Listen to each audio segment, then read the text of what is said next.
Oui, par rapport à l'importance de Elul, comme vous savez, Elul, c'est une période de tchouva.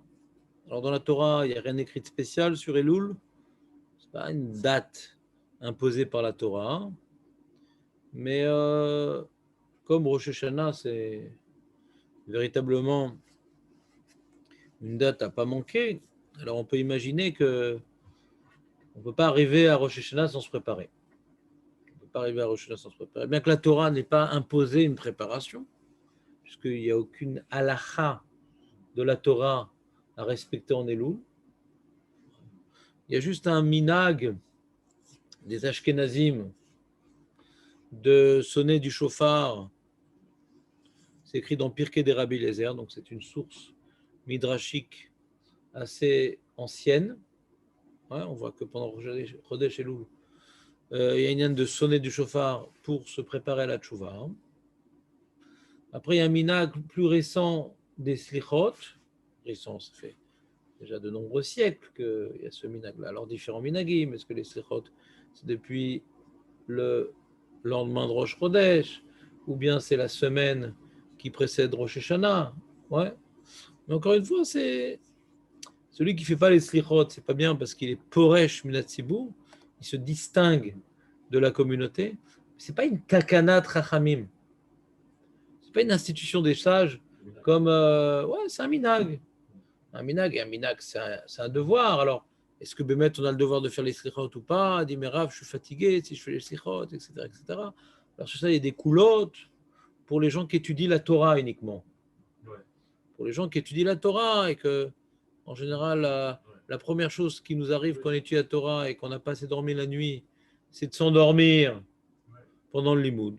Parce que le limoud, ça demande une certaine concentration et de s'investir dans des réflexions. Et les réflexions profondes entraînent des fois, ouais, et ben, de s'endormir. Moi, je ne suis jamais endormi sur rien d'autre que sur les mots de la Torah. Des fois, tu te concentres, et tu te perds dans tes pensées, tu t'endors. Ça t'est déjà arrivé, Marco? Donc, bien que les poskim aient écrit qu'il ne faut pas avoir peur de limiter le limoud à Torah, de faire moins de limoud à Torah pour pouvoir faire les slichot, ça, c'est un premier sujet. C'est-à-dire, d'un guide, normalement, j'étudie 6 heures par jour de Torah, là, je vais étudier 5 heures par jour à cause des slichot. C'est pas grave. Diminue 1 heure de Torah pour faire tes slichot. Mais si toute la journée, elle est moelleuse, non. Les heures, tu vas faire autant d'heures même, mais elles sont moelleuses, c'est-à-dire, t'es pas dans le coup, quoi. Donc, du coup, tu diminues ton dynamisme dans la Torah, donc dans les mitzvot, donc tu ne te prépares pas à Rosh Hashanah, donc c'est incohérent quelque part. Mais quelqu'un maintenant qui s'appelle un balabait, et que le rôle de sa journée, c'est des activités séculières. Alors lui, il n'y a rien de mal dans ce qu'il fait. En tout cas, lui, le problème d'être fatigué n'a pas de conséquences dramatiques sur les mitzvot. Il va faire des efforts d'être plus en éveil, d'être plus concentré. Très bien. C'est bien de faire des efforts en Elul. Si ce n'est pas aux dépens des mitzvot, c'est bien. C'est très très bien. Donc il faut s'organiser pour ne pas s'effondrer non plus. Si arrivé à Rochin, le mec il est complètement épuisé, il va arriver là. Il n'a plus de jus, il n'a plus de sève, il est complètement sec. Ouais. Alors c'est pas aussi intelligent. Il faut aussi arriver. Mais en tout cas, la coula que de nos jours, on n'est plus obligé de faire les slichot tous les jours, etc. Ça a été dit uniquement pour les Bachoi Yeshiva, pour les Avrechim, que le fait de rentrer dans ce rythme-là, soutenu des slichot, risque de porter atteinte à la qualité de l'accomplissement de la mitzvah de Talmud Torah. Et pour quelqu'un qui n'est pas avraire, qui n'est pas Bachoi Yeshiva, il n'y a aucune coula, il faut qu'il respecte le minag de faire les slichot. Il n'y a aucun possède qui a dit ah non, de nos jours, il n'y a pas. C'est de nos jours, tout le monde doit faire les slichot. Mais bien entendu, il faut qu'il fasse un effort de se coucher peut-être un peu plus tôt, de faire une sieste, etc., pour ne pas perdre de patience avec ses enfants, ses petits-enfants, ou avec sa femme, ou avec ses clients, ou avec son, comment dirais-je, ses employés, pour pas que cette fatigue engendrée par les slichot puisse générer des comportements peu adaptés à la période de Tchouva. Mais en tout cas, cet effort est nécessaire, cet effort est obligatoire, bien que ce n'est pas une takana des Rabbanan, bien que ce n'est qu'un minag, mais un minag, c'est un devoir. Un minag, c'est un devoir.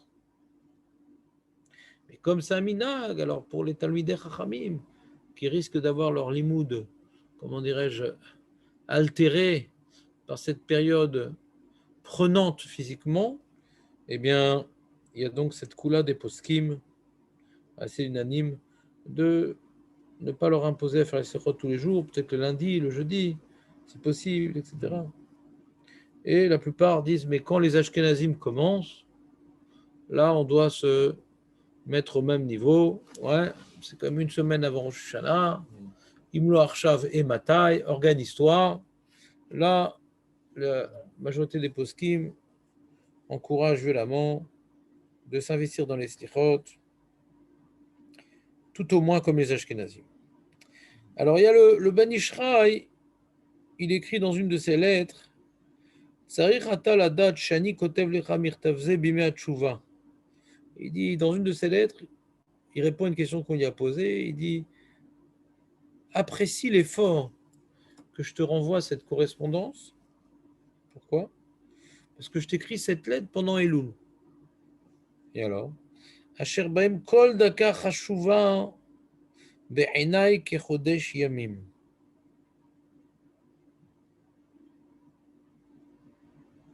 Chaque minute de Elul est important à mes yeux comme un mois entier. Chaque minute. C'est-à-dire qu'on a devant nous un certain nombre de jours. Ouais. Mais le Rav Ben Ishraï, il ne parle pas de jours, il parle de minutes. Dans la journée, on a l'occasion d'ouvrir un livre, on a l'occasion de parler à Hachem, on a l'occasion de faire un chesed, on a l'occasion de... Chaque minute est l'occasion pour nous de faire des grandes choses. Chaque minute.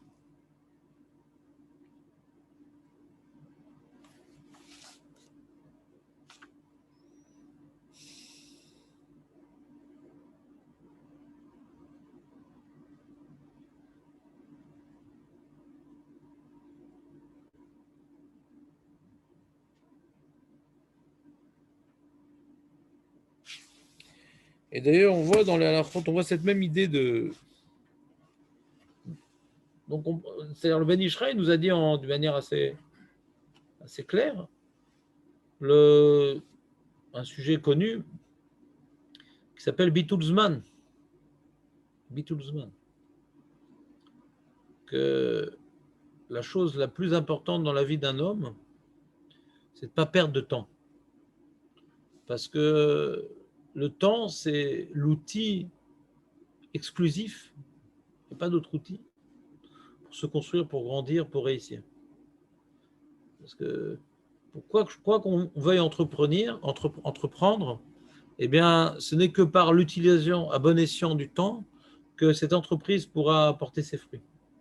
Donc, quelqu'un qui vient se comporter de manière légère avec le sérieux, l'investissement dans les intervalles de temps que la vie lui offre, il réussira dans rien.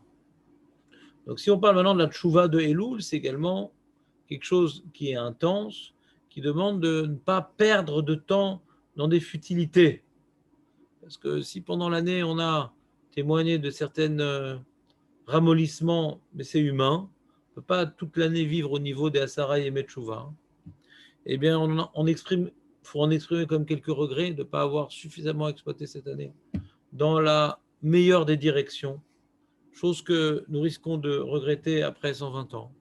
Donc pour pouvoir limiter les dégâts et retrouver une relation beaucoup plus harmonieuse avec Akadosh Baruch Hu, alors on a Elul pour se préparer à se tenir devant le roi des rois le jour du jugement.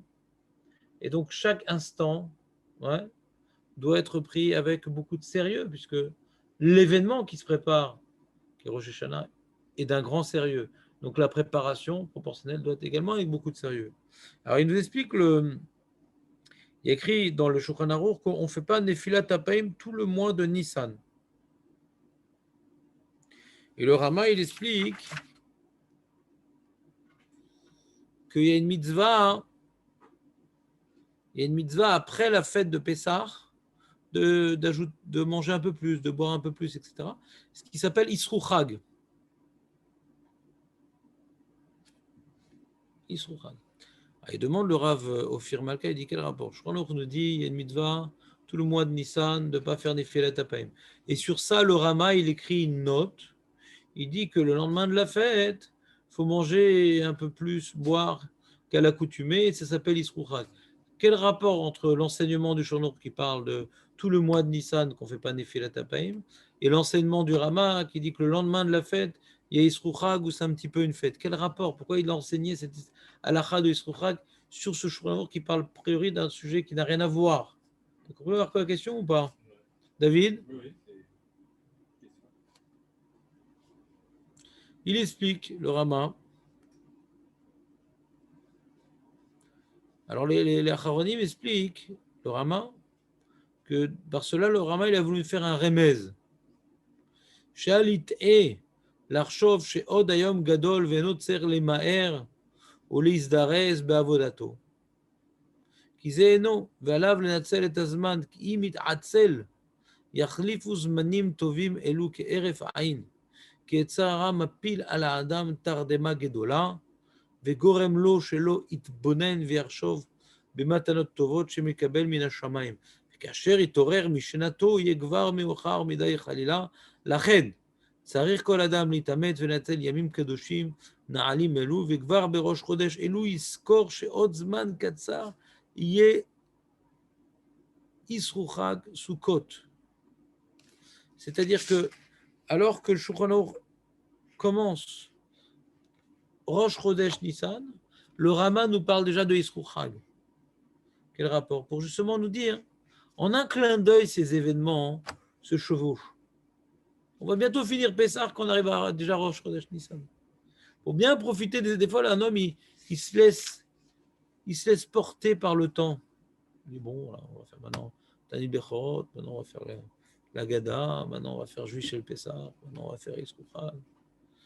Il ne profite pas des événements parce qu'il se laisse porter. Quand tu vois d'un œil tout le mois qui va défiler devant toi à l'avance, ouais, alors tu essaies que chaque rendez-vous que le mois, comment dirais-je, t'invite à vivre, eh bien, puisse être vécu de manière beaucoup plus pleine, beaucoup plus constructive, beaucoup plus structurée, beaucoup mieux organisée, beaucoup mieux, comment dirais-je, vécu. Alors ça qu'ils disent, le Rav Ophir Malka, il rapporte donc un commentateur qui s'appelle le Ber Achaim, que on commence Rosh Chodesh Elul, la même idée en parallèle, ouais.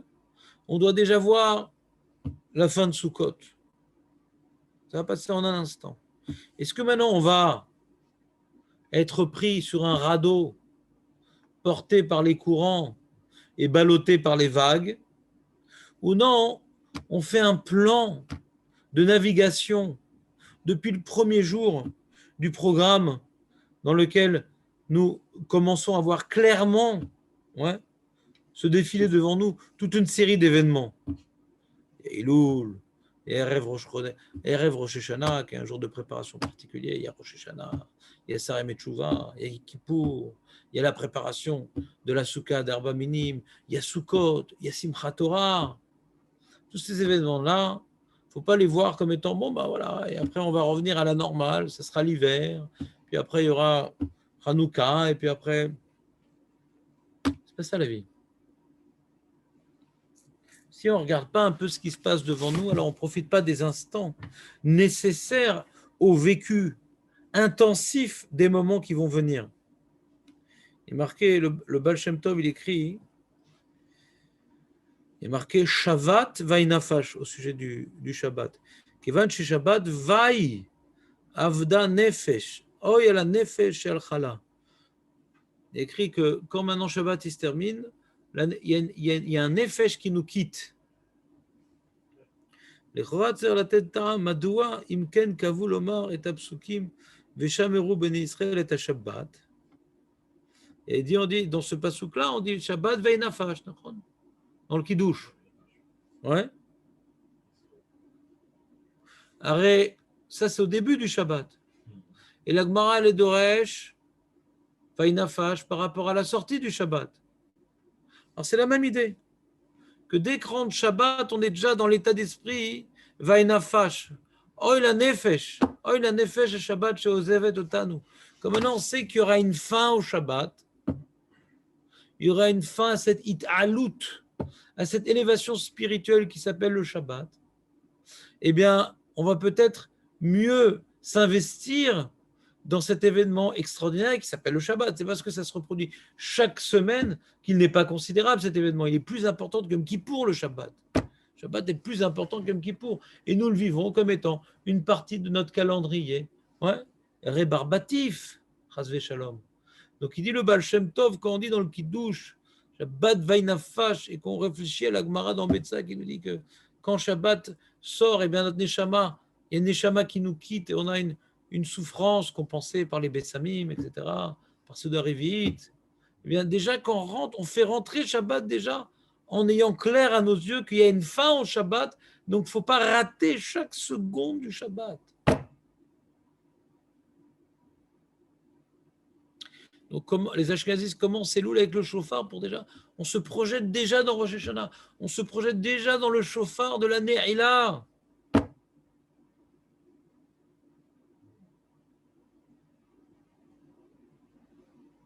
Pas Pitom arrive Rosh Hashanah. Ah, Pitom.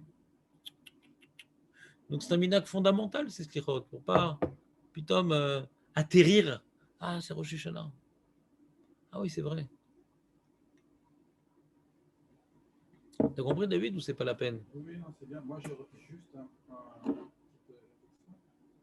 si on part des comparaisons avec Nissan, moi j'aurais dit alors c'est à partir du lendemain de Pourim qu'il faut se préparer. Parce qu'il parle de début des boules jusqu'à la fin de Sukkot. Donc, pourquoi il parle à partir de Rosh Hashanah Nissan? Si on doit se préparer, on a dit à partir du 15 Adar, on devrait se préparer pour le mois à venir et après se préparer pour Nissan. Moi j'aurais commencé par rapport à cette comparaison, après, juste après Pourim, parce qu'on doit un mois avant préparer. Si c'est un mois avant, après, c'est pas important, mais c'est juste une petite réflexion. Razak. Non, il y a une réponse assez simple, mais. Si on part des deux, si on compare les deux, Elul plus Tishri. Pourquoi Nissan seulement? Qu'est-ce qu'il y a, Nathan, qui s'est passé? Comment ça va? Comme ça, tu commences? Ouais. J'avais écrit un mot dans le groupe qu'il faut se réveiller. J'ai écrit quelque chose Non, bah sinon on continue les vacances jusqu'en septembre. Non, il faut que Shalom. Vous avez dit qu'il faut se préparer. Moi, je peux me préparer tout seul comme un grand. Non, mais nous, on a besoin de vous. Ouais, c'est la reprise. Moi, je vais reprendre le rythme. Quoi, t'es tombé du lit? Qu'est-ce qui s'est passé? Ah, il n'y avait pas de pilote à 6 heures. Comment ça n'est pas 6 heures? Ouais, ils ont fait un break. C'est pas assez bon. Ah, le pauvre. Ouais, tu fais à 7h, t'es à 7h20, t'es sorti. Ils arrivent à faire un mélange judicieux entre le halal, le moussaf, tout mélangé dans les mots. Ouais. Tellement ça va vite. Demain, on sort tous à l'heure parce qu'on commence les slichotes. 5h15. Obligé les slichot, obligé. Si je viens là-bas, 5h15, on va aller faire Torah et 5h30 qu'on n'est pas 7h. Donc demain, 5h30. Donc tu vas bien roupiller là, alors, pendant le chiot. Faut que tu te couches plus tôt.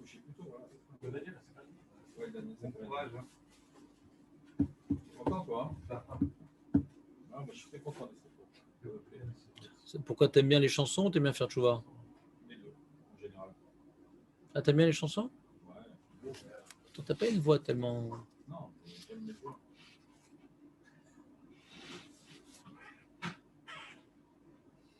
Tu fais quoi? Alors voilà, demain 5h30, 5h15, je donne. Ils font bien là-bas. Ils sont ici avec le Ravouri à 6h, si jamais tu es en retard.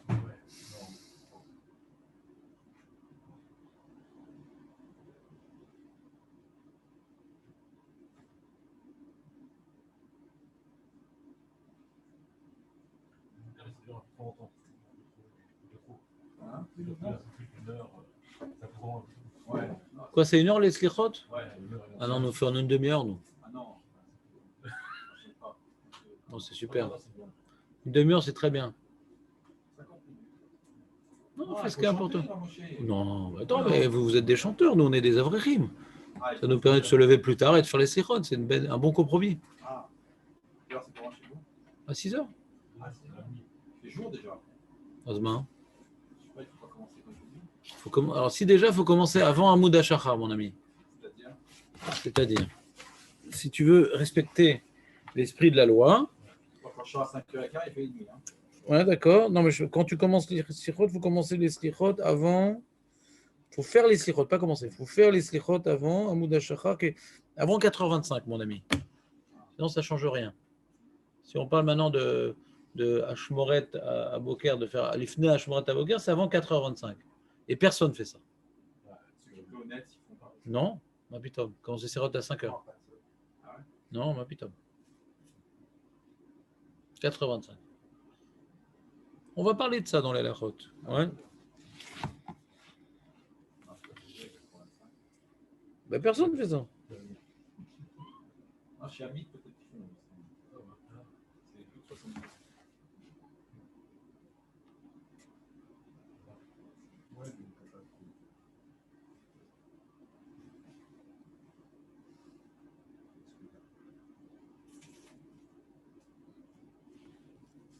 Tov. Alors, viens commencer à la chot.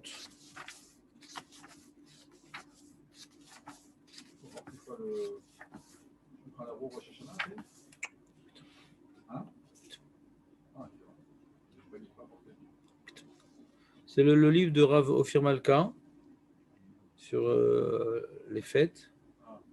Commence par. Comment? C'est Benjamin qui m'a offert ce livre. Tov.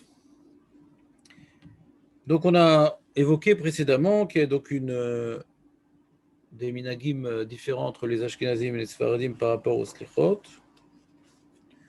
Qu'est-ce qui vient maintenant justifier que les Sfaradim font les slichot depuis le mois de Elul, Rosh Chodesh exclu, puisque non, on aurait dû commencer à Rosh Chodesh.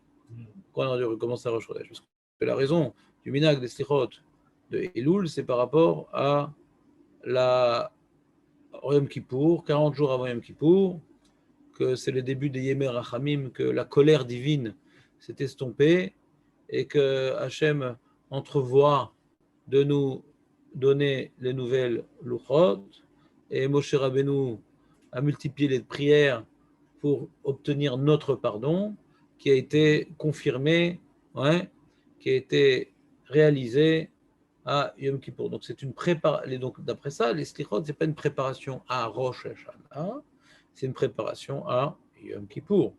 Mais c'est pas shoot. Moi, c'est pas shoot. Parce que quand tu vas dans le texte des slichot, il n'y a rien à voir avec Rosh Hashanah.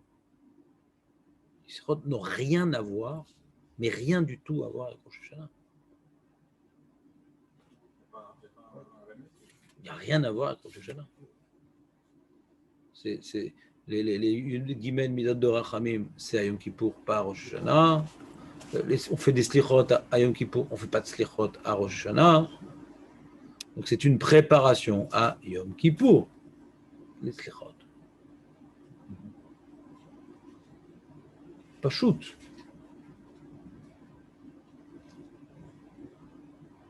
D'ailleurs, d'après le Rambam, les slichot commencent après Rosh Hashanah.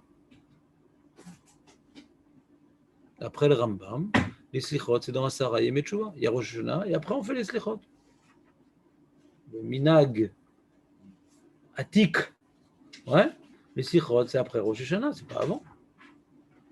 Parce que c'est une préparation de Yom Kippour.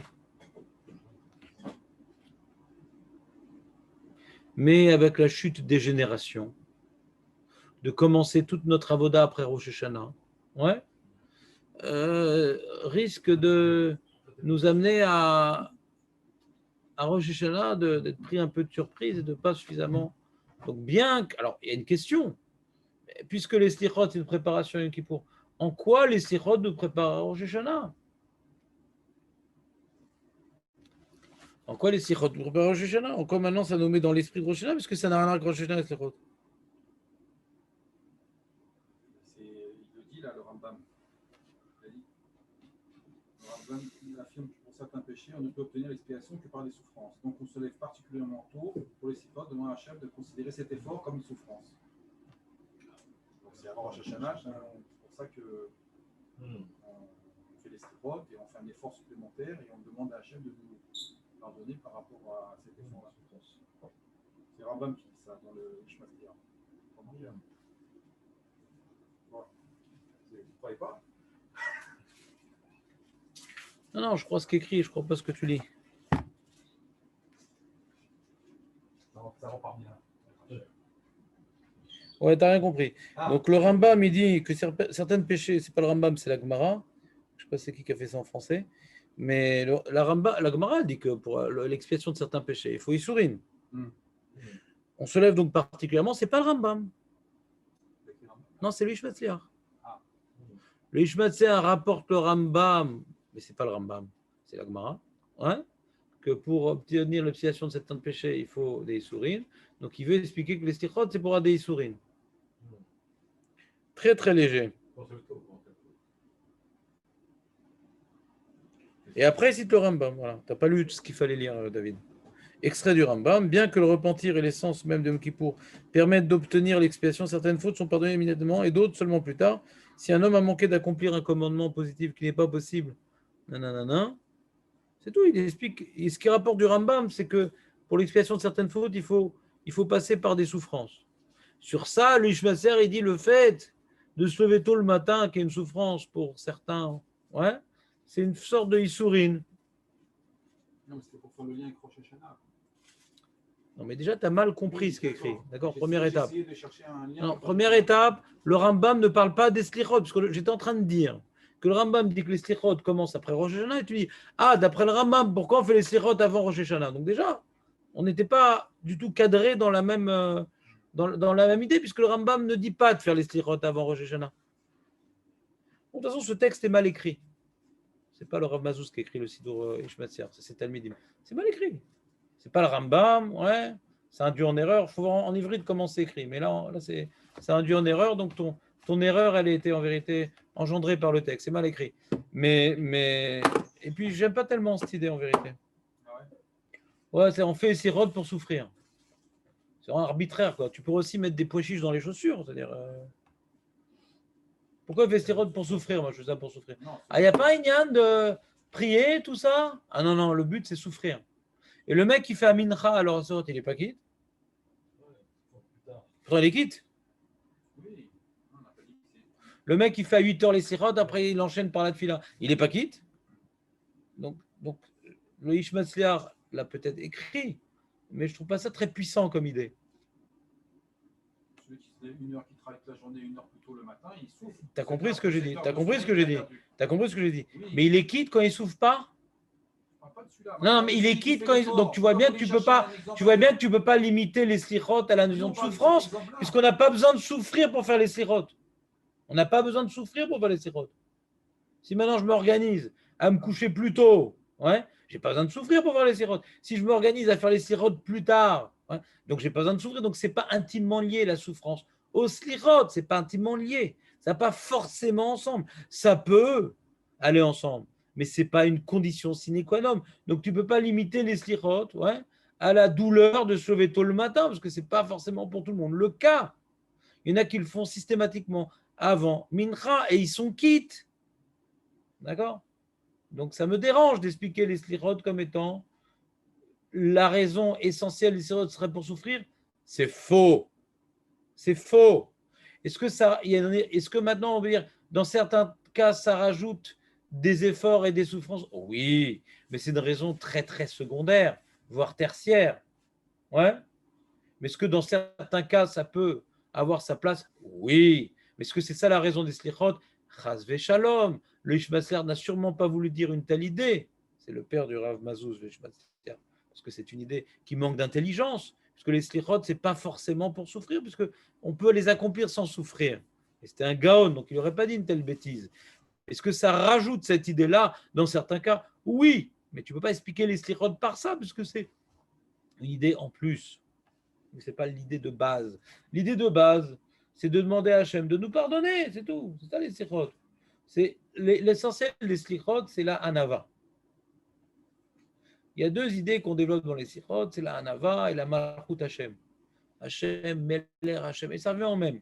Quand Hachem, Meler, Hachem, Malar, et il était avant, et il est partout, et il sera là, etc. Toutes ces notions-là, hein, de Galou, de Géoula, de se sentir complètement infiniment petit devant Hachem.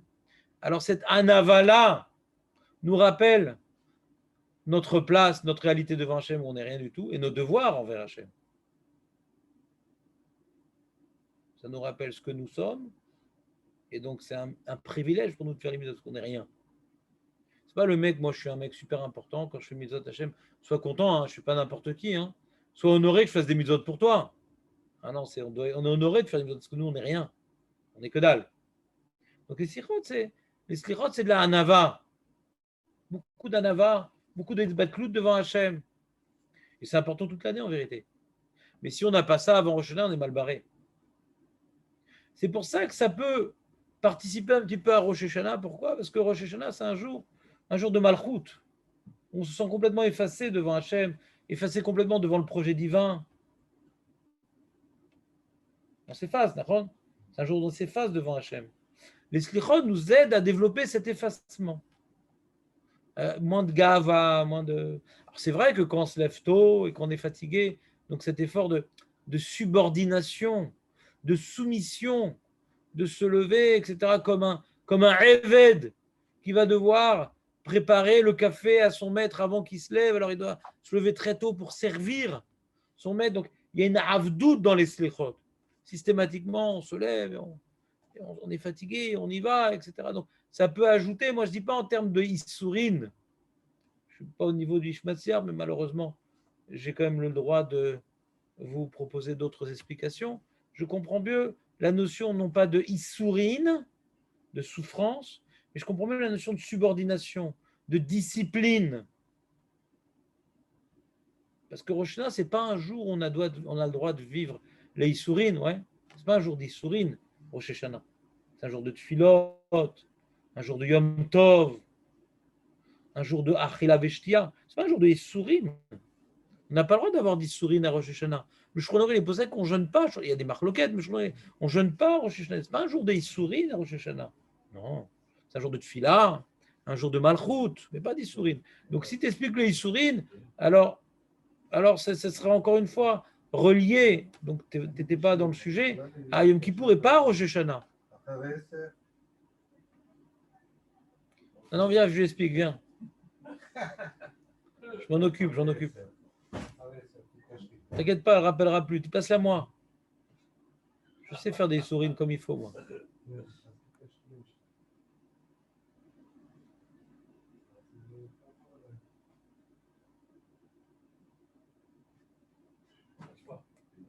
Quand même un quart de mes effectifs standardistes.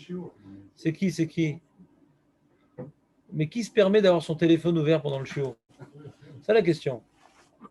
Allez, les amis, déconnectez la chose. Il y a 3 positions. Il y a sonnerie, il y a vibreur, il y a silence et il y a mode avion. Alors, sonnerie, c'est Chayav Karet, ouais. C'est-à-dire on vient couper en morceaux le téléphone. Ouais. Vibreur, c'est Chayav électrocution, normalement, vibreur. Et silence, c'est toléré. Et mode avion. Ah, Julien, qu'est-ce que tu fais là? Tu fais tchouva? Alors, la question qu'on a posée ce matin à Julien, j'étais avec ta Chavoutra hier soir.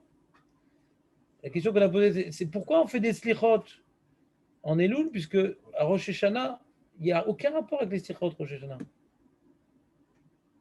Ça n'a rien à voir avec les slichot Rosh Hashanah, ça n'a strictement rien à voir. Et non des moindres. On ne fait pas le Gimel Midot de Rachamim, on fait tous les tests qu'on voit dans les slichot, on les répétera à Yom Kippour, mais à Rosh Hashanah, il n'y a rien en commun. Que dalle. Alors je dis effectivement, d'après le Rambam, les slichot, ça commence après Rosh Hashanah. C'est une préparation Yom Kippour. Aval, Minag Israël Torahi. D'après les Sfaradim, on est possède comme le Ran, donc c'est quelque chose Il y a de nombreux siècles déjà qu'on fait les slichot tout le mois de Elul. Ouais. Donc, en quoi ça prépare, en quoi ça nous aide, en quoi ça nous met dans l'état d'esprit de Rosh Hashanah et Slichot, alors que en termes de texte, ouais, c'est un texte qui est intimement lié à Yom Kippour et pas du tout à Rosh Hashanah. Alors, en quoi ça va nous aider à Rosh Hashanah les Slichot?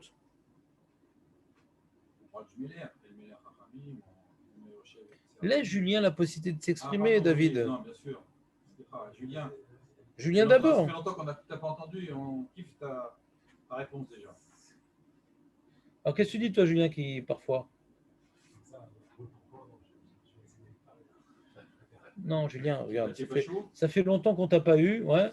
Si je peux rapidement te mettre mal à l'aise, on peut rétablir un minag ancestral. Ouais. Qu'est-ce que tu aurais dit, toi, Julien, qui est un spécialiste des slichot? Non, minag, bon, si tu veux, mais moi, je vais peut-être après le minag, ouais. C'est-à-dire, nous, parce que c'est le minag, on le fait sans réfléchir. Un minag, il faut faire sans réfléchir. Toi, peut-être pas. Toi, tu n'es peut-être pas tour des slichot pour les premières semaines, parce que comme tu es un avraire, ouais, il y a marqué dans les poskim que l'avraire qui a besoin d'avoir un potentiel intellectuel intact pour bien étudier, d'être concentré dans sa parnassa, c'est pas très grave ça. Mais dans son limoud Torah, c'est le mitzvah. Donc si le mec veut faire le slichot, il va s'endormir sur son limoud, ouais. Alors mitzvah balida vera, comme c'est un minag, les slichot, un minag obligatoire. Alors si ça va à l'encontre du limoud Torah, le Rav Yosef, il est méquel pour les avrichim et les bachur yeshiva de faire les slichot que le lundi, le jeudi, ouais, jusqu'à ce que les ashkenazim commencent, donc la semaine d'avant Rosh Hashanah. Bon, toi t'es avraire, donc c'est peut-être différent. Mais quelqu'un qui n'est pas avraire, lui doit faire les sirotes, qu'ils comprennent ou qu'ils ne comprennent pas.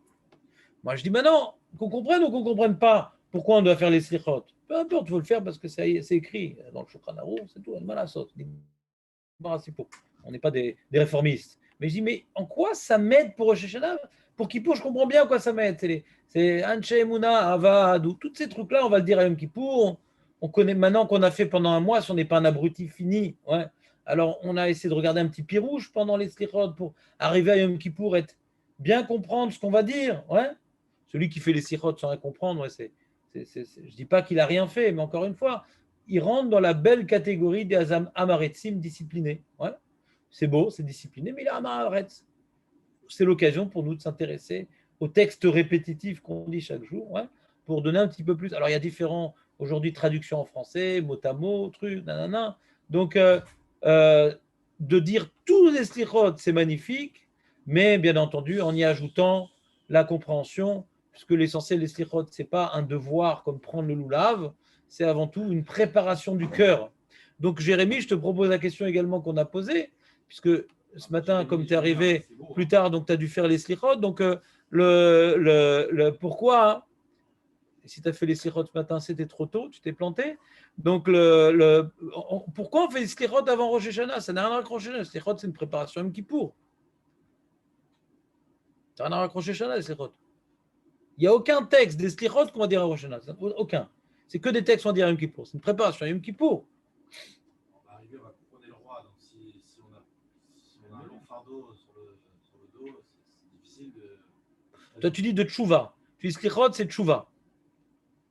C'est marrant, parce que quand tu regardes le texte des slichot, on ne parle pas de tchouva tellement. C'est vrai qu'il y a un vidouille là-bas. Hein, mais bon, de toute façon, ce vidouille-là, on le fait de toute façon dans la tfila. Donc, tu ne peux pas expliquer les slichot par rapport. Mais le texte des slichot, c'est quoi? On demande slira, c'est-à-dire on demande à Hachem la rachamim. Et c'est la notion, ouais, qui est intimement liée, ouais, que quand on fait tchouva, hein, pour que notre tchouva puisse amener la kapara, pas toute chouva amène kapara. Ouais. Il faut aussi demander, faire une fila de slicha. Donc on évoque les midot de rachamim, etc., etc. Donc,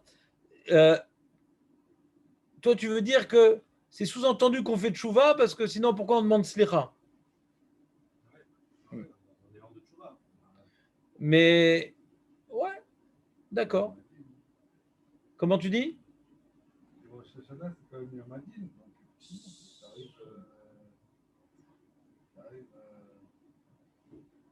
On passe devant le jugement, il faut voir son avocat, il faut préparer le dossier. Ouais. Moi, je vous ai proposé une autre explication. Ouais. Euh, en présence de certains, mais en l'absence de tous, puisque je vois que ça n'a pas tellement marqué. Je vais proposer une autre explication. Moi, ce que je ressens dans les slichot, pas d'une manière uniquement cutanée, mais je parle au niveau du texte, ce que je ressens au niveau des slichot, c'est avant tout un grand moment de anava, de hitbatlut. Ouais. Il y a une hitbatlut à Hachem sous différentes formes. Il y a une annulation à Dieu sous différentes. Il y a déjà la hitbatlut Hachem, Hachem Eler, Hachem Elar. Avant, il était tout, maintenant un truc. Donc déjà, la Malchut Hachem, elle a une présence. Et ça, cette notion-là, on va la développer à Rosh Hashanah, la Malchut Hachem.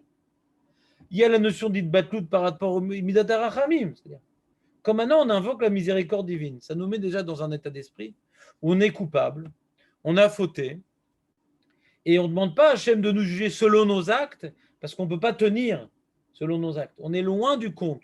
Quand on demande la miséricorde divine, c'est quelque part, on s'en remet à plus que sa bonté, à sa miséricorde, parce qu'on n'est pas valable, on n'est rien, quoi, quelque part. Et en dedans, de faire Hachem l'effort de compenser ce que nous ne sommes pas. Donc c'est encore une forme d'itbatlout d'évoquer la miséricorde divine.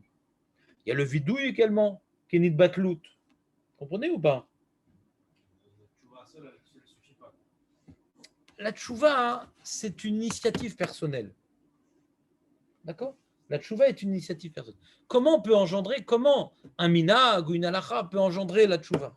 On est tous habitués à notre petit mode de vie, etc. On va pas. C'est très difficile d'imposer la tchouva. Par exemple, il y a une marloquette rishonim, est-ce qu'à Yom Kippour, il y a un devoir de faire tchouva? Il y a une marloquette rishonim. Est-ce qu'à Yom Kippour, la tchouva, c'est une condition pour bénéficier de la kapara? Ou non, c'est un devoir. Il y a une mitzvah minatora. Le Rabbeinu Yonah, il a inventé qu'à Yom Kippour, il y a une mitzvah de faire tchouva. Et d'où il est écrit cette mitzvah-là? L'ifne Hashem titaharu. Il apprend titaharu, c'est un devoir. Tiyu théorim. Donc, à trim la seule tchouva. Comme ça, le Rabbeinu Yonah, il invente.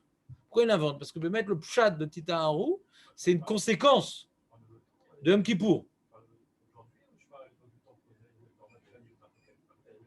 Aujourd'hui, est-ce qu'il y a une mitzvah de faire tchouva? C'est-à-dire, je donne un exemple. Si je ne mets pas un vêtement à quatre coins, je n'ai pas besoin de mettre tzitzit. D'accord? C'est vrai qu'on va engendrer la mitzvah, etc. On va prendre un beged yodi. D'aujourd'hui, c'est devenu un minag de beged yodi, mais ce qu'on appelle mitzvah kiyumit. Est-ce que la tchouva de Yom Kippour, c'est pour pouvoir bénéficier de la kapara de Yom Kippour, j'ai besoin de faire tchouva? Tu comprends ce que je veux dire? Ou non? Je dois faire tchouva, c'est une mitzvah. De manière que je dois sonner du chauffard à Rosh Hashanah, je dois faire tchouva Yom Kippour. Nekuda. Même, je m'en fous de la kapara, moi. Est-ce que quelqu'un qui n'a pas fait de tchouva Yom Kippour, il a raté la kapara ou il a annulé une mitzvah en plus? Ou bitel mitzvah tassé. Rabbi Yonah, il dit ou bitel mitzvah tassé. Ou bitel mitzvah tassé. Alors, Julien, je comprends déjà, je pressens sa question. Il demande, mais à l'époque, de toute façon, on voit que le Seir Amishtaler, il était mechaper bli tchouva. Donc, c'est une question très forte sur Rabbi Yonah. Pourquoi? Ceci, le Seir Amishtaler, le bouc émissaire, était mechaper bli tchouva, hein, ouais. Sauf, bien entendu, Karet, Vemitat Bedin. Karet et Mitat Bedin, ça fallait la tchouva pour être mechaper. Mais tous les lotas, c'est comment dirais-je, la salade rabanout et tous ces trucs-là, etc. Ouais, tous ces lotas, alors là, bli tchouva, le Seir Amishtaler, il était mechaper. Bli tchouva était mechaper. Alors, d'après ça, on peut comprendre que avec le Seir Amishtaler, on arrive à une kapara bli tchouva. Donc, on arrive à une tahara quelque part bli tchouva. Donc, comment on peut rentrer dans le pasouk de dire titaharu, c'est aller des tchouva? De nos jours, oui. De nos jours, bli tchouva, Yom Kippour et non mechaper. Mais puisqu'on voit qu'à l'époque du Beth Amikdash, on arrivait à une tahara bli tchouva, hein, c'est ça que je dis que le Rabbi, c'est un hedouch atsum, ce qu'il dit. C'est-à-dire que titaharu, c'est mechayev tchouva. Non, puisqu'il y avait une possibilité d'arriver à une tahara bli tchouva, Yom Kippour, avec le Seir Amishtaler. Ouais. Donc, c'est la plupart les pashtanim sur la Torah n'expliquent pas comme étant un tzivou, mais comme étant une totsaha. Ouais.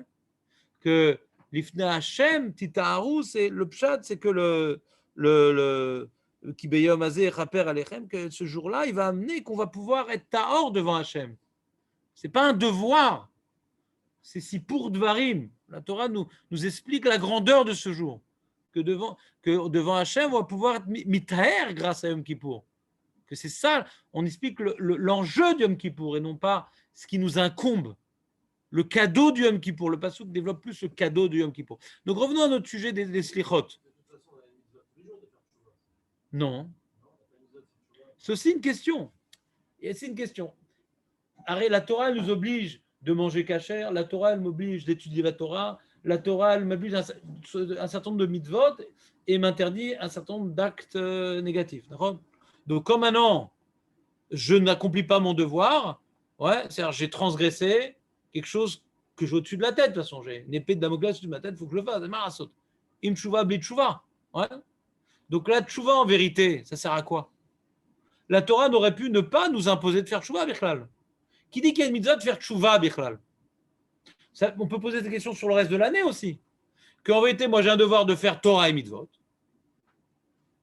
Et tshuva, c'est si je maintenant me nettoyer. C'est un nettoyeur, la tshuva. Est-ce que c'est un devoir de faire tshuva? C'est un devoir de faire Torah et mitzvot.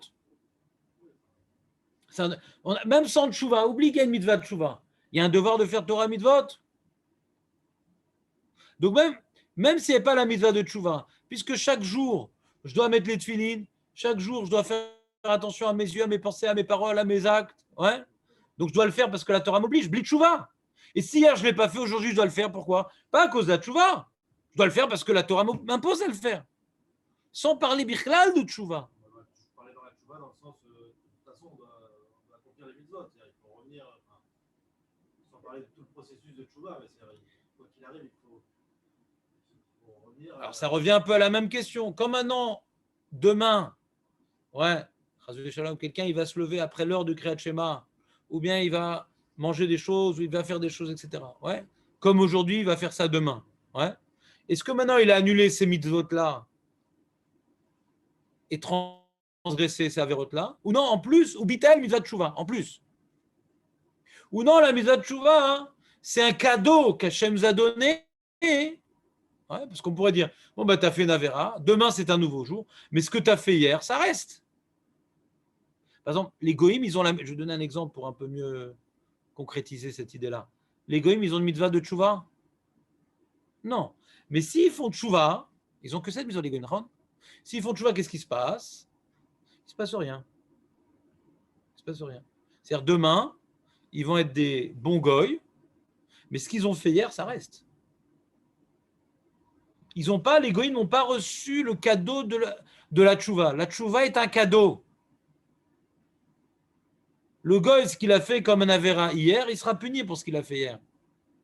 Quand il arrivera là-haut, il aura deux étapes. Il y a l'étape où c'était un goy, pourri, mais il sera puni pour toutes ces années de pourriture.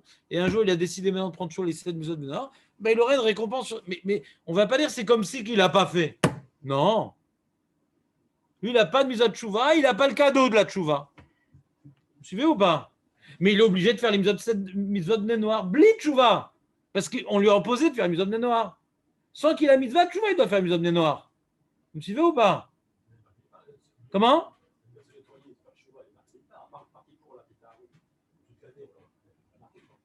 Il y a des psukim dans Teilim.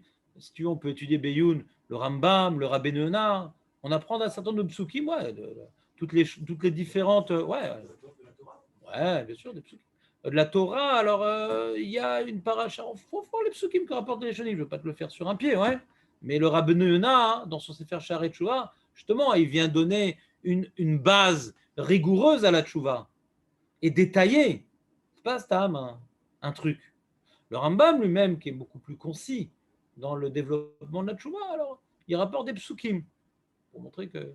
Alors justement, la question qui nous reste et qu'on ne va pas trancher aujourd'hui, puisque je suis en train de parler des slichot, et vous avez vous-même évoqué le problème de la tshuva, ce n'est pas mon sujet, mais juste pour vous éveiller à la question qu'on traitera au cours du mois, bien entendu.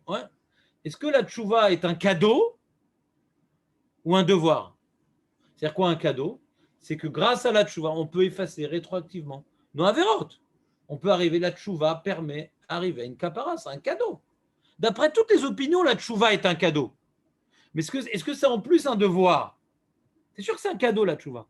Quand on nous parle de la tchouva, il ne faut pas avoir un sentiment de malaise, il faut avoir un sentiment de reconnaissance envers Akadosh Baruch Hu. Les goïms n'ont pas reçu ce cadeau-là de la tchouva. Exactement. Loahu Yamim Tovim le Israël. Et là, tout béav et Kippourim. C'est un cadeau. Ça nous permet de. Des fois, tu vois, moi, je vois, il y a un monsieur, à chaque fois, je le vois dans les smachot, il me fait la tête, je ne sais pas pourquoi, je ne sais pas comment réparer la chose, il me fait la tête, je dis bonjour, il ne me répond pas, ouais, je ne sais pas quoi faire, je ne sais pas ce que j'ai fait. Et le cadeau de la réconciliation, c'est magnifique. On n'aime pas être en froid avec des gens. Et là, si c'est un cadeau de Bourou, ce n'est pas des gens. Donc, c'est la vraie réconciliation, c'est extraordinaire. C'est extraordinaire, la tchouva, c'est un cadeau extraordinaire. Maintenant, est-ce que maintenant j'ai un devoir de faire tchouva ou j'ai un devoir de faire Torah et mitzvot? Devoir de faire Torah et mitzvot, il n'y a pas de question sur ça. Est-ce que maintenant, ouais, Hachem m'a donné la possibilité de faire tchouva pour me donner la possibilité de me nettoyer, ou Hachem m'impose de faire tchouva? Alors sur ça, il y a, donc on va voir, on verra, je pourrais vous-même préparer un document, si vous voulez, pour un peu mieux comprendre ce sujet-là, que certains Rishonim parlent de l'obligation de faire tchouva à Yom Kippour. Kelou, on va voir dans certains Rishonim l'obligation de ne rate pas l'événement de la kapara. Kelou. Tu dois être mis de kaper. Kelou, il y a un devoir de kapara à Yom Kippour. Et quand même, il y a un devoir de kapara. Hein. Alors, la question est à l'époque du CRM Scheller, qu'est-ce qui en était, je ne sais pas. Mais de nos jours, que comme ce kapara ne peut pas se passer sans la tchouva, donc, Kelou, chayav. Chayav, lo les fasfes. Chayav. On verra. Maintenant, moi, revenons à notre sujet des slichot pour rester quand même cohérent dans le développement. Donc, les slichot, ouais, c'est ce qui nous permet de faire tchouva. L'élément qui risque de nous éloigner au maximum de Rosh Hashanah et du début de la tchouva qui doit être entamé réellement à Rosh Hashanah, c'est la gahava. La gahava a différentes influences sur notre être. Première influence de la gahava sur notre être, c'est que je me suffis à moi-même. J'ai ma parnassa, je suis en bonne santé, j'ai mon cercle d'amis, donc je ne me sens pas tellement dépendant d'Akadosh Baruch Hu. Ça, c'est un premier problème. Rosh Hashanah, clairement, ouais, c'est le jour de la dépendance. Ouais. La parnassa, la vie, la santé, tout va être défini. Donc, c'est un jour ouais, de Achna, Rosh Hashanah. Un grand jour de Achna. Ce n'est pas un jour de pleurs, ce n'est pas un jour de regret, mais c'est un jour d'annulation. On doit sentir qu'Hachem emplit tout l'univers ouais, et qu'on n'est rien devant lui. C'est de l'admiration, mais c'est aussi de l'effacement. C'est un effacement. Et c'est un jour de privilège. On a le privilège ouais, de savoir comment s'effacer devant Hachem pour pouvoir recommencer à nous réhabiliter à ses yeux. Donc c'est également un Yom Tov. Il y a un privilège de pouvoir s'effacer de la manière la plus constructive pour recommencer à rétablir une bonne relation avec lui. Donc il y a différents, mais avant tout, c'est une annulation. Ouais, c'est un jour d'annulation, un jour de batlout à Hachem. Alors cette notion-là, hein, qui n'est pas évidente, parce qu'on est tous des égocentrismes, on se croit tous être au centre de notre univers, on croit tous avoir une certaine dépendance, une certaine indépendance, d'avoir une certaine maîtrise de notre vie. Eh bien, les slichot nous aident, ouais, on fait le vidouille, ouais, on demande rachamim d'Hachem, c'est-à-dire on sent que notre vie tient à un fil et qu'on ne vit que grâce à la miséricorde divine. Notre vie ne tient qu'à un fil. Miséricorde divine. Ça nous fait la miséricorde divine, si on y médite réellement, c'est ressentir notre dépendance totale à Hachem. Sans la miséricorde, on crève. La dépendance à Hachem, la miséricorde divine. C'est extraordinaire la miséricorde divine. C'est pas le din. Si maintenant tu fais appel au din, c'est bon, moi j'ai fait mes calculs, ça va, j'ai des mitzvot, des avérotes. Hachem, juge-moi. Hachem, juge-moi. Miséricorde divine. Mais juge-moi. Je suis rien. Je peux demander à juger Hachem, je suis rien. Donc on vient de m'arbé, bakashot rachamim, anikloum. Donc le anikloum me rappelle la présence divine de laquelle je dépends entièrement, mais également m'aide à faire tchouva. Parce que l'un entraîne l'autre. Quand tu te sens dépendant de quelqu'un, par exemple, tu vois, hier j'étais au mariage du fils de Jérémy Bérébi, bon, Hachem, qu'il est que des smachot, et il y a des gens qui Kaniré dépendent de Jérémie Bérébi, par ses aides, par ses conseils, etc. Ah, ils vont venir, ils vont faire des efforts, etc. Plus tu dépends de quelqu'un, plus tu vas faire des efforts pour lui faire plaisir, pour aller dans son sens, pour exprimer ta gratitude. C'est comme ça. Plus tu vas ressentir ta dépendance à Akadosh Baruch Hu, plus tu vas faire des efforts dans ce qu'il te demande de faire. C'est normal. Donc cette annulation, cette prise de conscience que je ne suis pas au centre du monde, que je dépends entièrement d'Akadosh Baruch Hu, va être l'élan pour faire tchouva, de sentir qu'on est dépendant d'Akadosh Baruch Hu. Ouais. On fait le vidou, on reconnaît qu'on a des fautes, on reconnaît que sans la miséricorde divine, on ne peut pas tenir. Donc ça va engendrer un élan de tchouva. Et ça nous prépare, bien entendu, à Yom Kippour, mais ça nous prépare à Asara Yemei Teshuvah. Et Asara Yemei Teshuvah, Rosh Hashanah en fait partie. Et chaque année, on explique quelle est la tchouva particulière de Rosh Hashanah. Bien qu'on ne fait pas de vidouille, bien qu'il n'y a pas un endroit dans la tefila où on doit exprimer nos regrets et faire une Kabbalah. Il n'y a pas écrit dans la halakha qu'on doit faire une Kabbalah à Rosh Hashanah. C'est des conseils donnés par les Baalei Moussar. Il n'y a pas écrit qu'on doit faire une tchouva ma'asit à Rosh Hashanah. Il n'y a pas une halakha comme ça. Alors comment ça s'appelle Asar Yemei Teshuvah? Sur quoi on fait tchouva à Rosh Hashanah? Hein, Julien? Sur quoi on fait tchouva à Rosh Hashanah? Comment ça s'appelle Asar Yemei Teshuvah? Sur quoi on fait tchouva à Rosh Hashanah?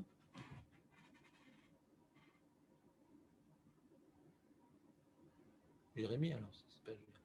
C'est pas Jérémie, alors c'est Marco. C'est pas Marco, alors c'est David. C'est pas David, alors c'est Jonathan. C'est pas Jonathan, c'est aussi Samuel. On remet Hachem au centre de notre vie. Voilà. C'est une tchouva, non pas sur moi, ce que je fais, ouais, mais sur ma réalité. Faire tchouva sur ce que je suis. Celui qui change ses actes sans avoir fait tchouva sur ce qu'il est, ne va pas faire les actes pour Dieu, il va faire les actes pour la parnassa, il va faire tchouva pour la santé, il va faire tchouva pour lui. Ani melech haolam, et Dieu, il a certaines influences dans ma vie, alors il faut lui donner du shohad, du bakshish. Alors je vais faire tchouva pour être plus confortablement installé dans ma vie. Pour ça qu'il y en a qui demandent pourquoi on ne fait pas d'abord Yom Kippour, on fait tchouva et après on est jugé. Non, ce sera terrible, ce sera affreux. C'est Yom Kippour, alors on s'est nettoyé tout. Maintenant on peut être jugé. Et le but, c'est d'aller à la Parnassa. Parce que c'est quoi? Qu'est-ce qu'on voit le Hamaretz à Rosh Hashanah? C'est que la Parnassa, elle est fixée, la santé, elle est fixée, etc. Il est embêté. Tu vois, dans la Torah, volontairement, il n'y a rien avant Rosh Hashanah. Tu as remarqué ou pas? Il n'y a rien. Il n'y a pas Elul, il n'y a pas de Shofar. Dans la Torah, il n'y a rien. Putain, on atterrit sur Rosh Hashanah. C'est affreux. Mais non, c'est le début de la Tchouva. La première étape dans la Tchouva, c'est reconnaître qu'Hachem, il est tout et moi, je suis rien. Et attends, peut-être je vais faire un vidéo. Regarde, concentre-toi bien sur ça. Tu n'es rien, il est tout. D'accord? Tout le but de vie, c'est Hachem Meler, c'est la Géoula, c'est le Mashiach, c'est l'effacement total devant le projet divin, devant Hachem et devant son projet. Ça, c'est la première étape de la Tchouva. Alors après, quand je vais faire Tchouva Yom Kippour, ça va être au service de l'idéalisme qui va être réinjecté à Rosh Hashanah. Mais si on avait inversé, c'est je fais Tchouva Yom Kippour pour pouvoir obtenir un Parnassa à Rosh Hashanah. Donc c'est encore moi le roi. Vous comprenez un petit peu comment ça marche? Donc si on s'en tient à la Torah, la première étape dans la Tchouva, c'est déjà revenir à Hachem. Ça c'est Rosh Hashanah, on revient à Hachem. Tchouva l'Hachem et l'Okera. D'abord on revient à Hachem. Après qu'on veut revenir à Hachem, qu'on a rétabli la vraie relation entre moi et le monde, moi et Hachem, Hachem et le monde.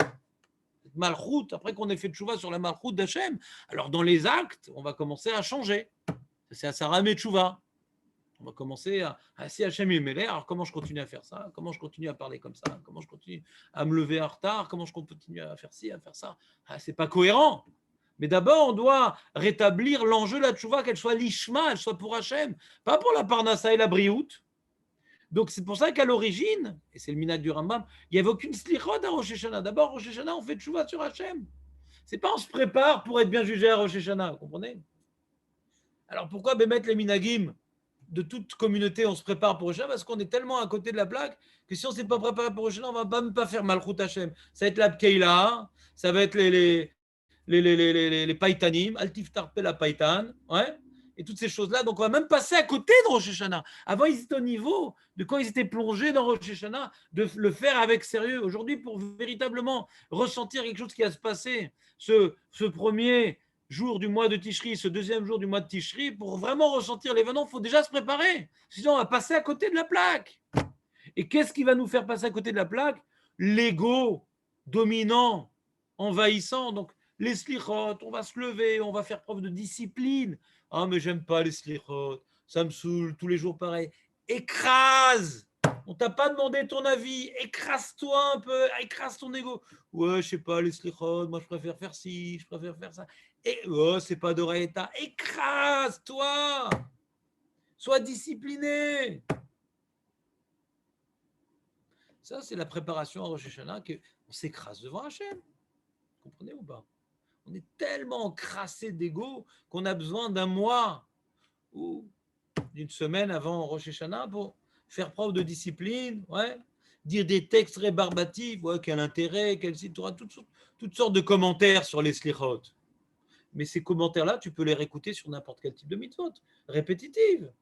On a bel et bien une obligation de discipline qui prouve bien notre assujettissement à Kadosh Baruch Hu. Je ne fais pas ce que j'ai envie, je ne fais pas que ce qui me plaît, je fais ce que Hachem m'a ordonné de faire. Et quand maintenant je m'impose de faire quelque chose qui n'est ni d'Oraïta ni d'Erabanan pour exprimer ma subordination, c'est encore plus porteur de fruits. Toute chose que je fais alors que le devoir n'est pas tellement violent, va m'investir encore plus, va m'aider encore plus de me subordonner, donc va m'aider encore plus pour Rosh Hashanah.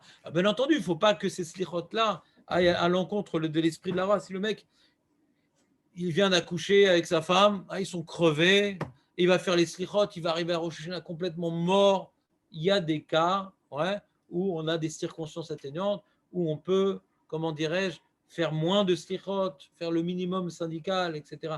Mais si quelqu'un, il est dans un mode de vie normal, il travaille, il vit, il a des enfants, une femme, il doit s'organiser pour pouvoir se plonger dans cet état d'esprit de discipline pour arriver à Rosh Hashanah dans l'atmosphère d'effacement devant Hachem Meler, Hachem Malach, Hachem Imloch, l'Olam Vaed. Donc on a bel et bien besoin de ces slichot-là pour arriver à Rosh Hashanah et en faire un jour d'assujettissement, les Shem Hachem, et non pas les Shem Parnassa, les Shem Briout, les Shem Zé. Vous comprenez ou pas ce que je veux dire?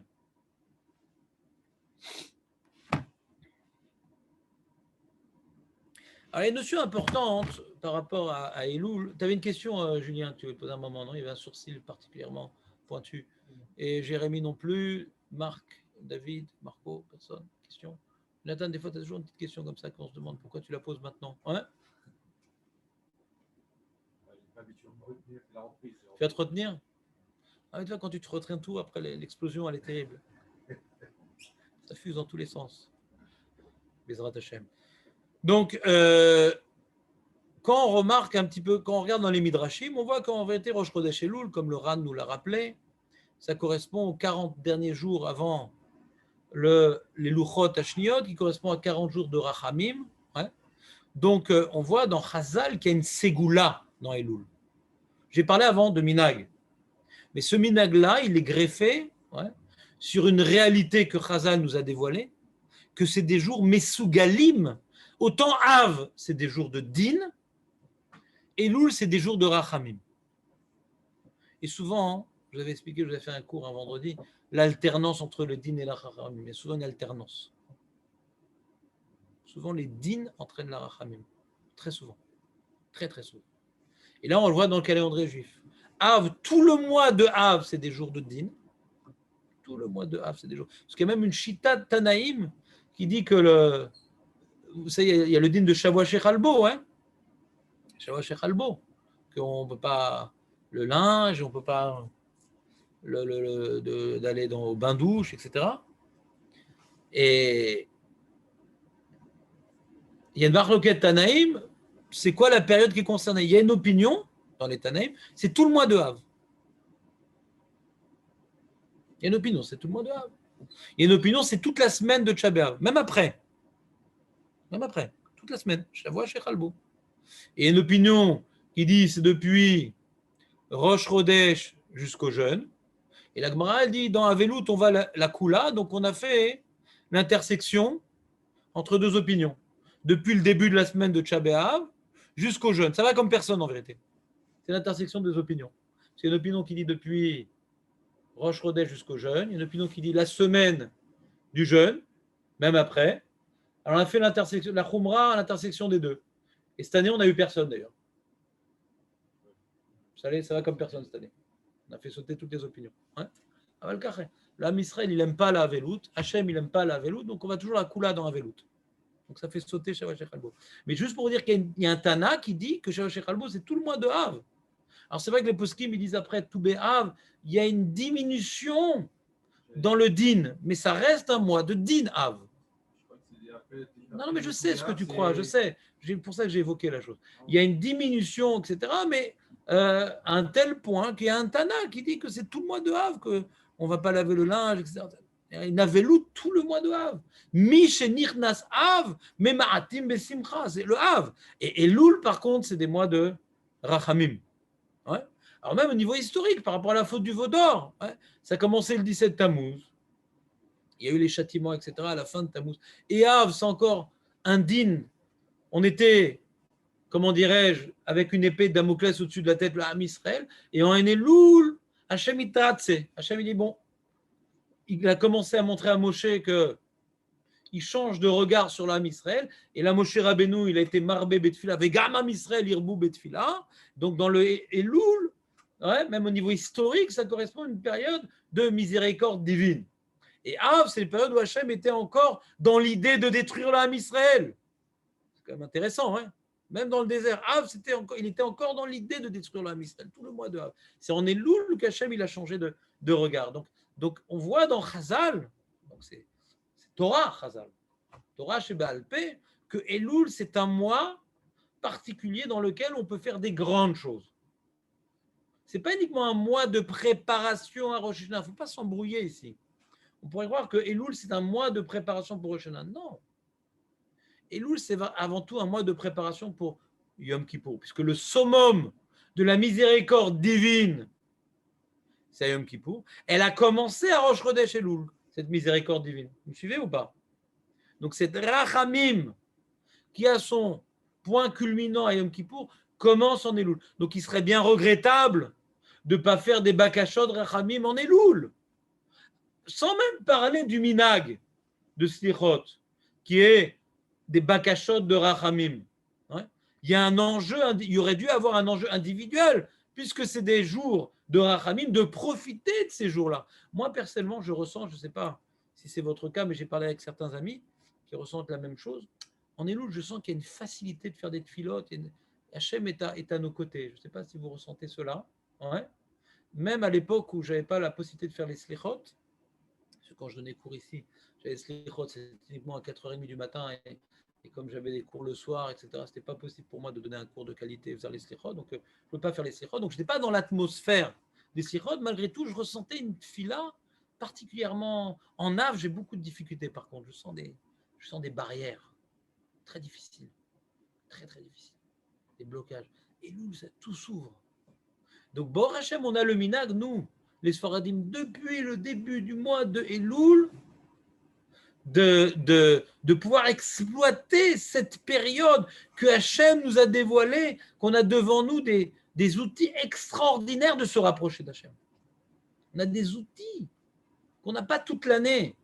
Donc, comme il a dit le Ben Ishraï, il avait écrit, on avait dit au début du shiur, que Ben Ishraï avait écrit une lettre, il avait répondu une lettre à quelqu'un, il a dit, mais tu sais, je t'écris cette lettre en Elul, donc apprécie l'effort que j'ai fait, parce que pour moi, Elul, chaque seconde a une valeur de moi, chaque daka. Kol daka ke chodesh shalem.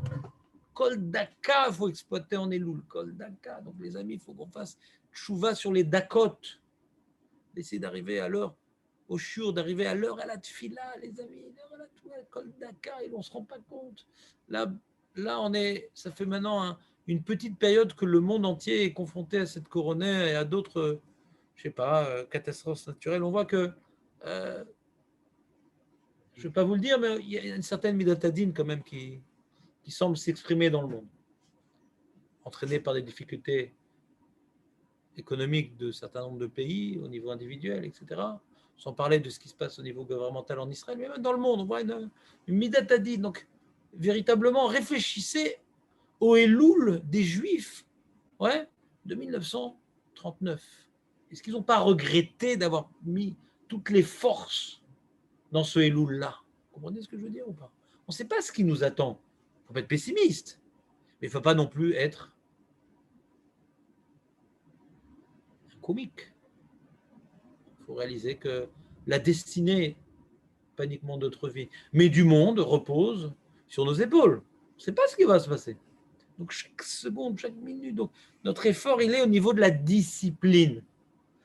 Il y a des choses qu'on aime bien faire, on aime bien le limoud la Torah, la tfila moins. Donc le mec, la tfila, bon, il arrive plus ou moins à l'heure, le limoud, il aime bien, il va arriver à l'heure. Ou inversement, la tfila, il a pris. On ne va pas faire ce qui nous plaît. On va essayer de faire preuve de discipline. Il y a preuve de discipline pour montrer justement que Hachem, il est le Meler et nous, on est ses Avadim. Faire preuve de Avdout. C'est cette notion-là qu'on va essayer d'intégrer en Elul. Et ce qui est extraordinaire en Elul, c'est, n'oublions pas, au niveau historique, c'est que l'homme Israël a fauté. Un truc terrible, le veau d'or. Presque incompréhensible comment ils ont pu faire un truc pareil. Après le don de la Torah, après les Israël. Ils ont fait, donc c'est impardonnable. Alors c'est vrai qu'ils étaient 3000 à avoir fauté Béfoal. Mais l'indifférence de ces centaines de milliers de Juifs qui ont laissé se passer cet événement sans s'opposer, il n'y a que Chour qui a donné sa vie pour empêcher. C'est une telle faute. Et Aaron qui a essayé de limiter les dégâts, mais sinon c'était la grande débandade. Donc ils ont fait une faute impardonnable. Et Hachem a pardonné. Mais on voit que quelque part, Elul s'adresse à des Rishaïm. Des fois, des gens, ils arrivent en Elul, ils disent, de toute façon, ce que j'ai fait comme ch'touillot cette année, Hachem, ça sert à quoi? Il a baissé les bras avant de commencer. Attends, mais Elul correspond à la période de Rachamim par rapport au peuple qui a bénéficié des miséricordes, de la bonté divine, des plus grands, et qui ont malgré tout osé ou participer ou tolérer l'avodazara, chose intolérable. Malgré tout, Hachem était miséricordieux envers eux. La plus grande avéra pendant cette période-là, c'est de se croire rachat. C'est la plus grande avéra. Il n'y a pas plus Rechaim que le Ham Israël avec la faute du veau d'or. On continue à en manger, toutes les souffrances du Ham Israël, la Shoah, l'acquisition, c'est à cause de la faute du veau d'or.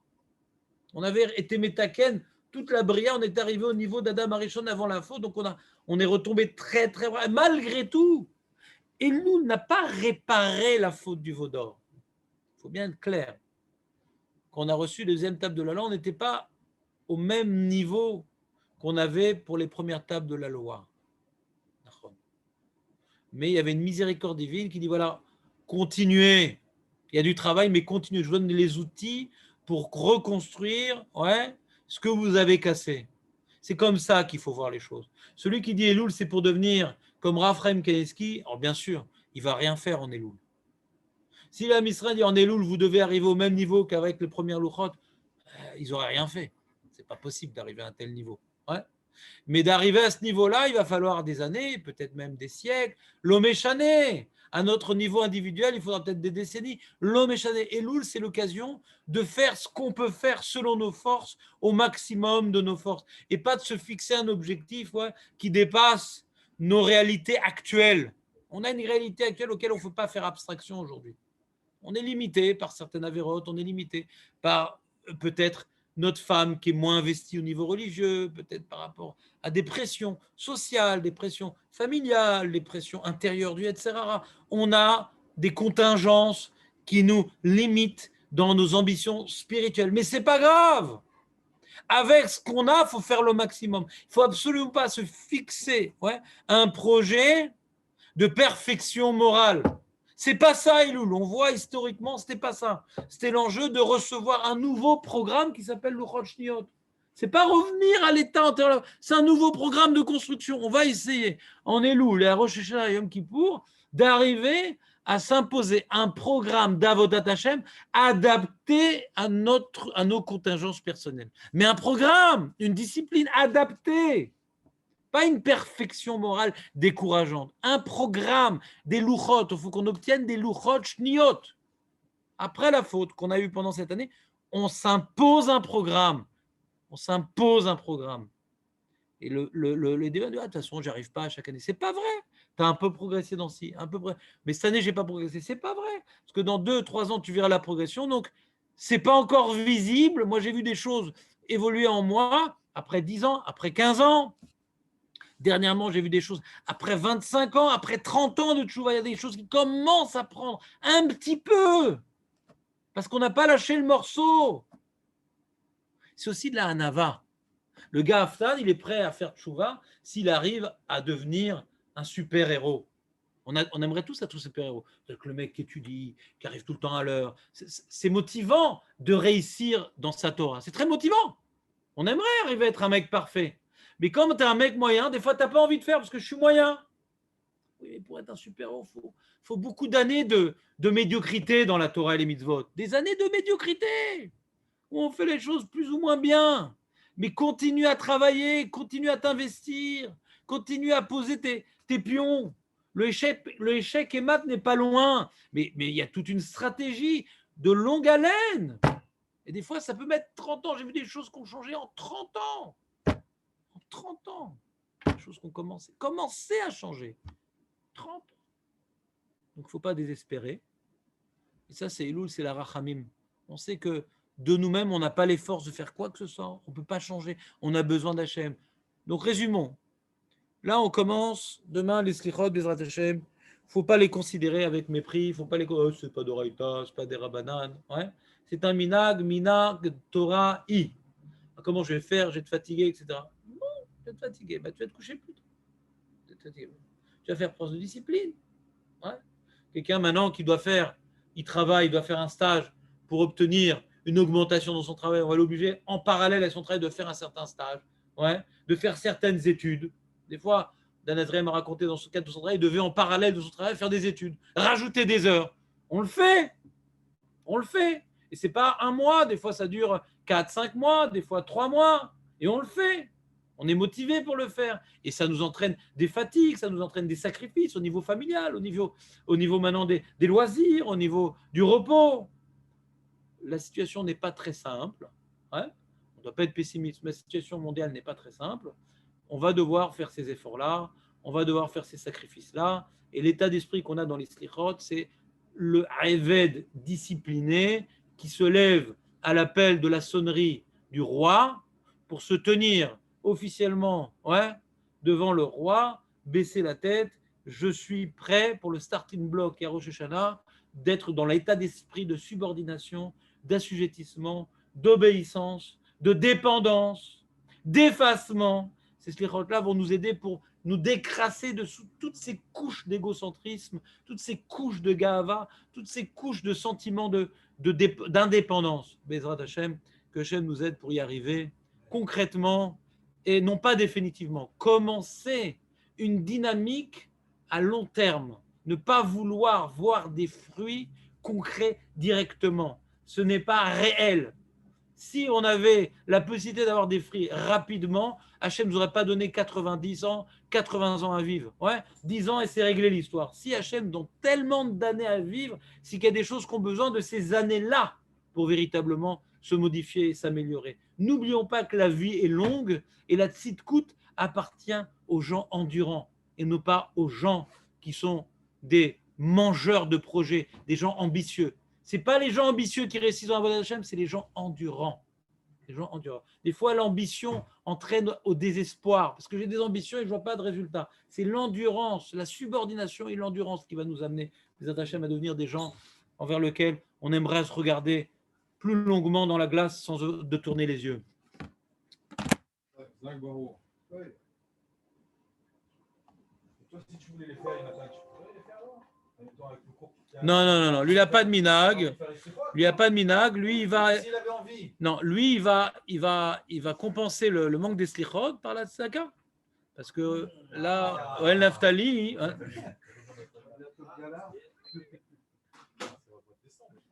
oui, mais il faut préparer. C'est comme Rosh Hashanah, il faut préparer. Le gala, Là, il faut faut préparer la salle. Alors, on retourne où on était l'année dernière. Alors, qu'est-ce qu'on fait? Eh ben, je sais pas, c'est toi qui t'occupes de tout ça, tu avais Non, dit. c'est Benjamin. Moi, j'y Ah, crois pas. c'est pas toi. Alors, comment on fait l'enregistrement déjà? Arrêtez l'enregistrement.